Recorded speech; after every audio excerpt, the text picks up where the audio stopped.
Now I would like to move to second questions. The question is how to manage challenges in the digital transformation process. For example, related to data integration, business process re-engineering, changing culture that we have discussed, yeah, and also building competencies, including the utilizing the technology, yeah. So competencies, how to interact with the technology, yeah. So how we can manage these challenges in the process of digital transformations. I think this is not easy because involving many ministries and national agencies, provincial agencies, and also local government agencies, as well as society and also private sector. Yeah.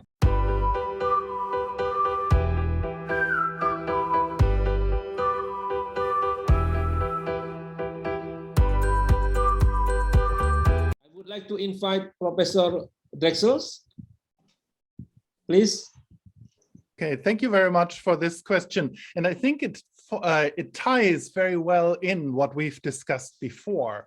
Also, this idea of the, if you will, the governance issue, that means the participation of the first, the second, and the third sector, of NGOs, of the business and startup world, of the engineer-driven part, and then of the government sector. Digital transformation is such a huge and important issue that one cannot afford to neglect one part of the entire ecosystem of state and society. So the question is one of pooling all the resources that are there and coordinating them. What I find interesting, if you look at the fashion, and we've discussed that before many times, it was a big issue also in Indonesia, is the waves of fashion in civil service reform, you know, more market-oriented and anti-state, and then more state-driven, and so on and so on. And that is, if you will, independent from the digital transformation question. But there was an issue when people believed that you can avoid public sector competence issues by platforming, for instance, or that you can say, oh, we leave it to the startups, then our deputy department heads don't have to be computer literate. That's not how it works. In fact, as my professor Rainer Kattel actually wrote already in the late 90s, you need more public sector competence for governance than for government, because what we've just heard about Korea, the move from the top down to the more lateral move, actually top-down policy making in an autistic way, that's simple. Everybody can do that with a mid-level intelligence, but to coordinate strategic forward thinking and societal and business inclusion, to include what is technologically doable and what is socially desirable, that is an art. That is difficult, and also a high level of craft. So the consciousness of that and of the full coordination of all state and society resources towards what needs to be a common goal seems to be what would be the way forward. And if I can't say that more now concretely, obviously not, because I would again mention context, that is something that in the interest of digital sovereignty, every country needs to develop by itself on the models that one has. That's all I would say here. Thank you. Thank you, Professor Drexels. Is size and complexity matter in the digital transformation, Professor Drexels? So if we compare, for example, Estonia and Indonesia, it is not actually not comparable, yeah, with, in the size and also in the complexity of society.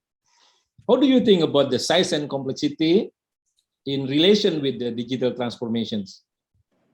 If you come from a very small country like Estonia, you get a basic set of skills of arguing for the validity of small states' experiences.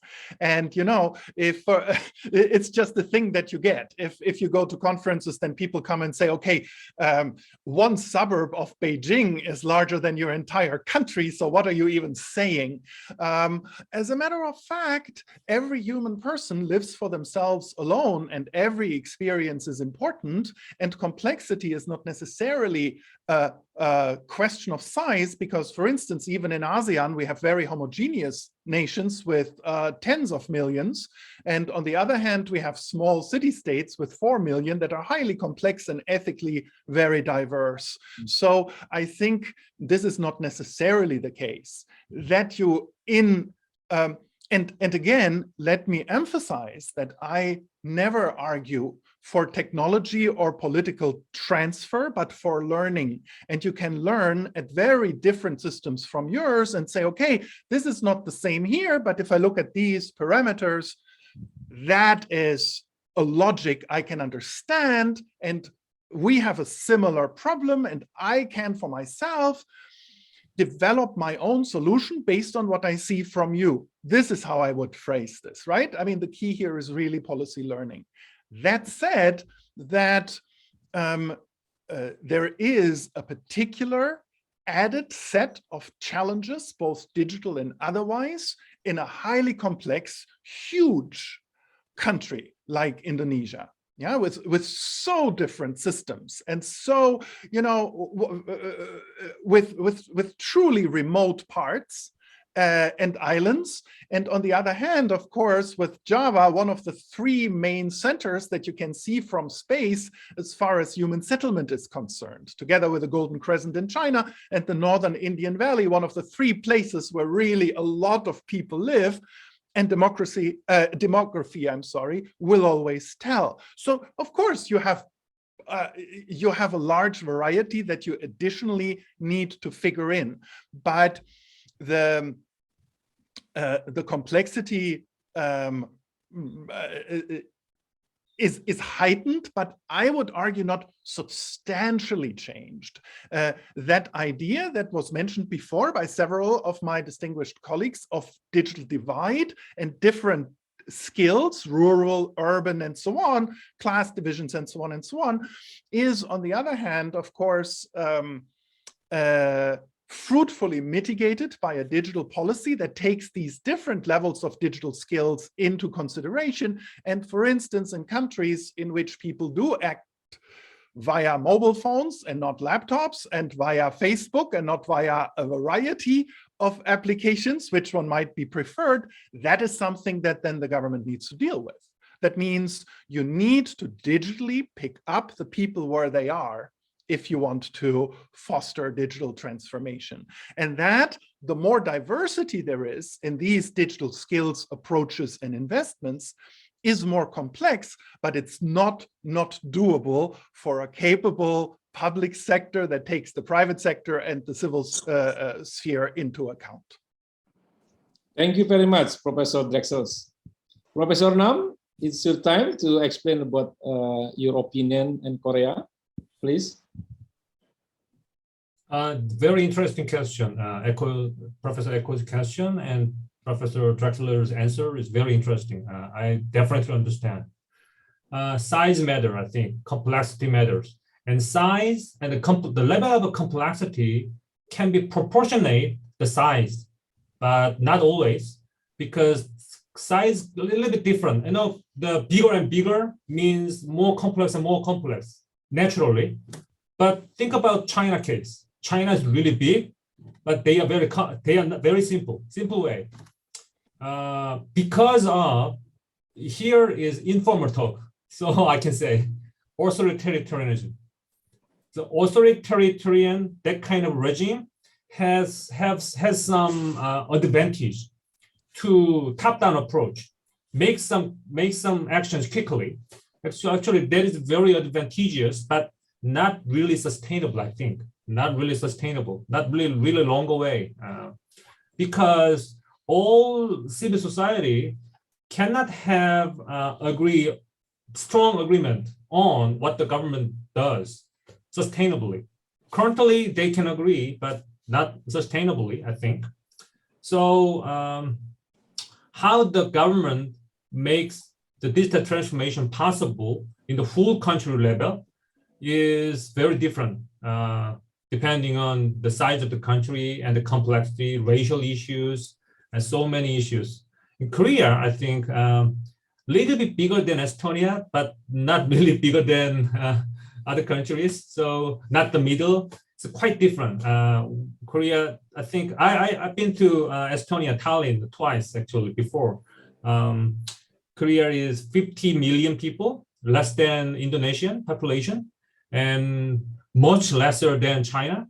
But China is almost 1.4 billion people, and huge people and huge population, and also very different race and very different people.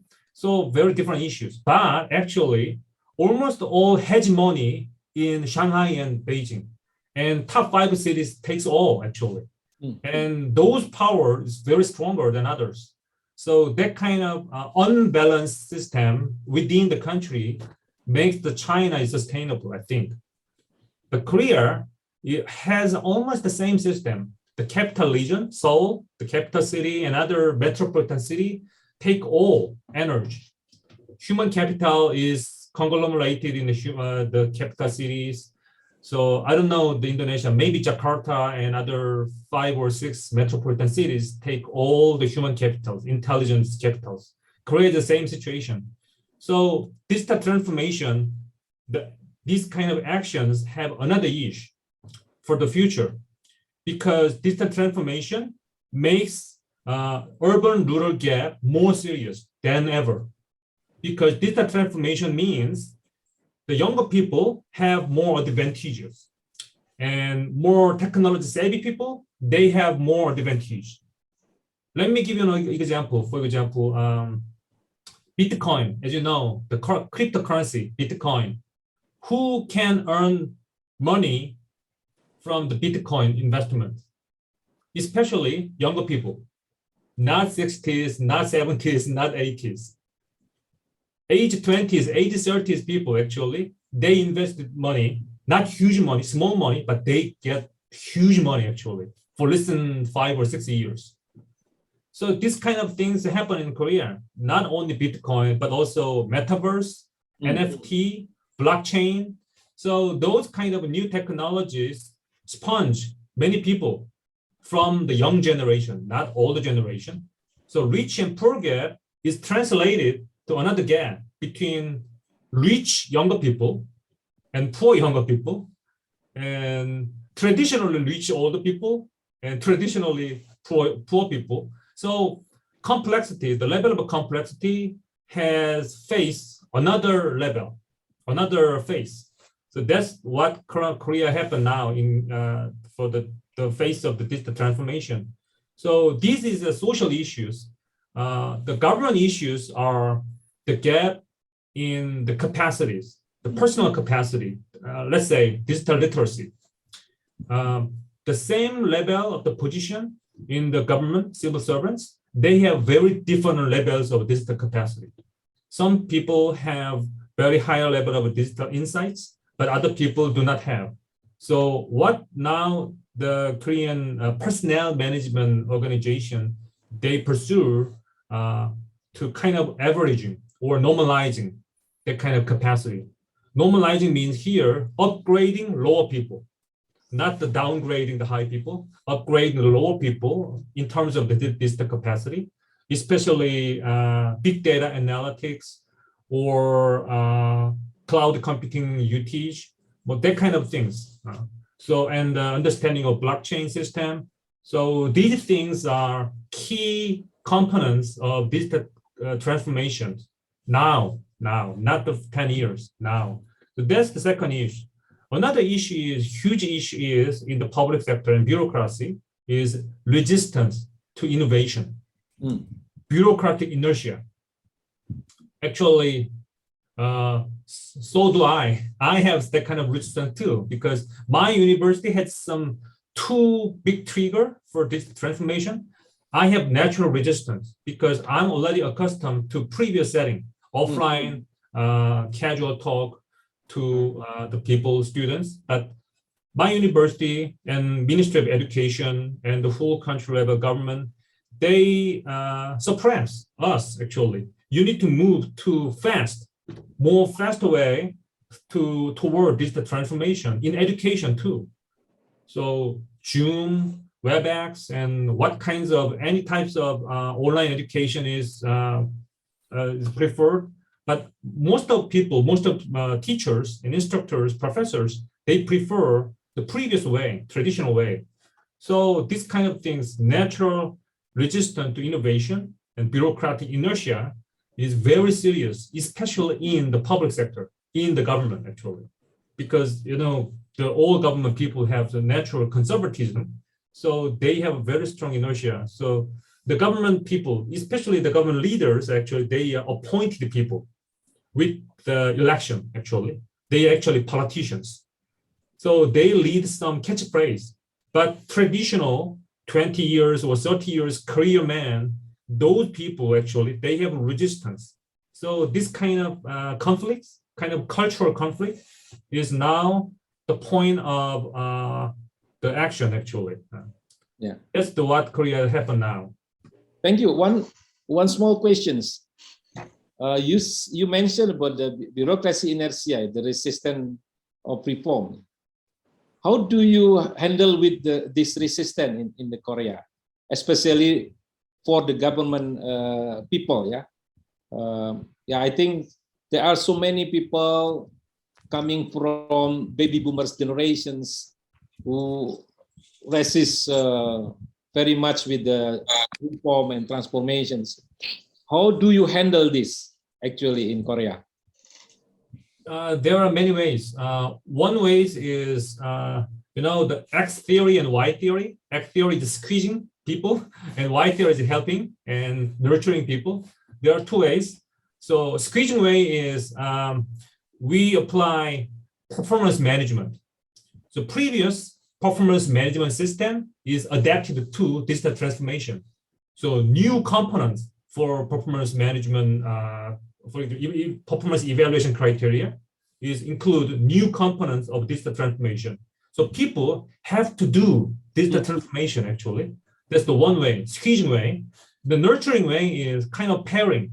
So if I feel uncomfortable with digital transformation, I can have my partner in the workplace. For example, some younger people, so baby boomer senior leader, maybe he or she has some uncomfortability with the digital transformation. He or she can have his assistants.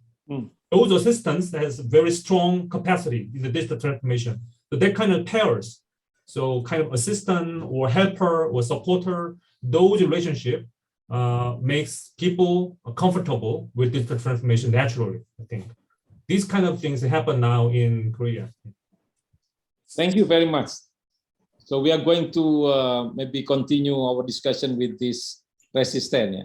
Because if you resist with reform because of capability, you can be helped by the other persons. But if you resist the reform because of your power will lose, it's very difficult in the digital transformation. So I would like to move to Pak Cahyono.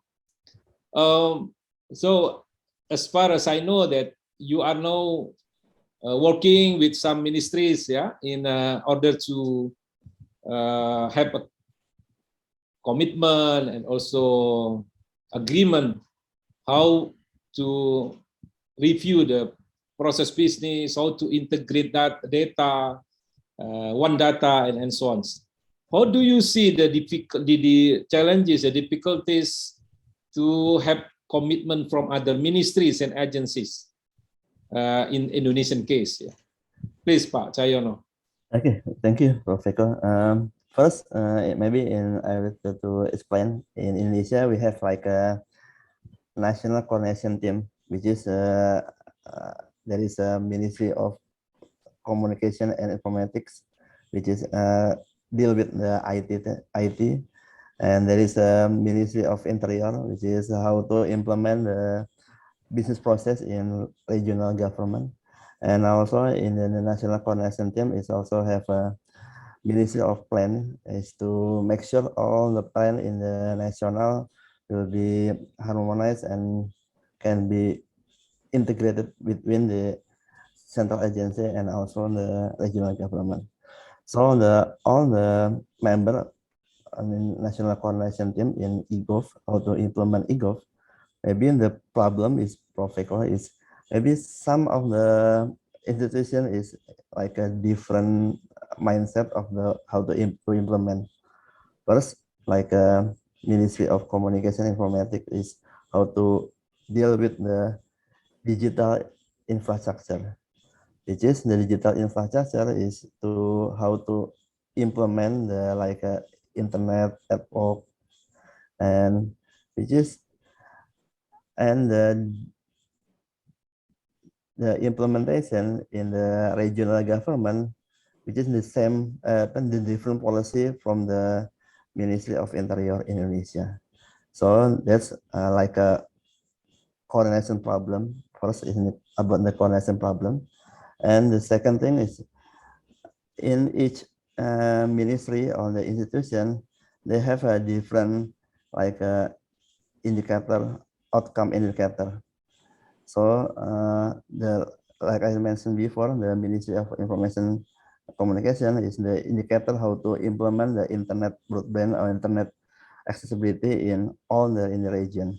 But some of the area is not maybe the prioritize to implement in the internet.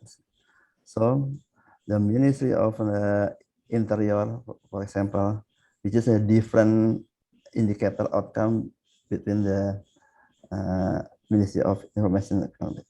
And that's maybe the major point of the problem. And I think how to solve that problem is we make sure to implement the government enterprise sector. So all the indicator and so on the how to achieve in each area, which is in their own authority, which is will be harmonized in national. I think that's Profeco is about the problem of the collaboration, and we can I think solve to make sure the enterprise to implement the enterprise architecture in Indonesia. Thank you, Pak Cahyono. I think the problem is, as Professor Dexter's mentioned, the coordination. How you coordinate the ministries and also the society, the private sector, in a synergy way to make the digital transformation happen. Thank you very much, Pak Cahyono. Pak Agus, Prof. Agus, please. Okay, thank you very much for the question you raised. Yeah, Indonesia is big and a diverse country, and how to catch up the digital transformation. Yes, we have, of course, we can see that we have digital divide. And then we need sort of collaborative works. And I'll show you that now the government of Indonesia has set up a roadmap of digital Indonesia 2021 until 2024, which provides guidance for the national digital transformation journey to be collaboratively implemented by all stakeholders in 4 strategic sectors, which are first, digital infrastructure, second, digital government, third, digital economy, and fourth is digital society. So 4 important sectors are being conducted right now. Let me start with the digital transformation. It is at the core of the digital transformation agenda, as it is to provide strong and reliable connectivity to all regions in Indonesia. And in this pillar, Indonesia has already deployed more than 2,042 kilometers of fiber optics backbone. and also nearly 560,000, what we call it, base transceiver station. All is to, again, to cope with the digital divide.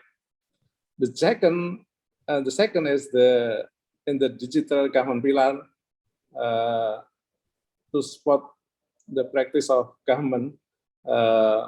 We are currently developing a government cloud or national data center that enables interoperability and also efficiency in the data governance.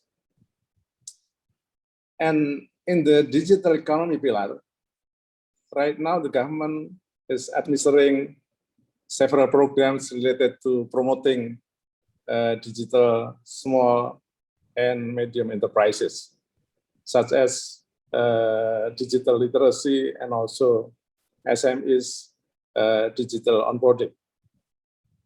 The government also encourages the digital technology adoption in priority sectors and fostering the growth of Indonesia startups, game development industry, as well as stimulating ecosystem development through national and international forums.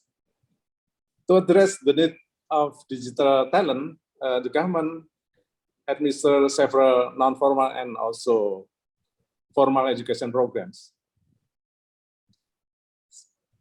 This is what the government is doing. For example, in 2021, the digital literacy program, they are targeting approximately 12.5 million people with 4 primary focuses. First, digital skills, and second, digital culture. Third, digital ethics, and fourth is digital safety. So again, this is the way how we have to solve the digital divide. Thank you.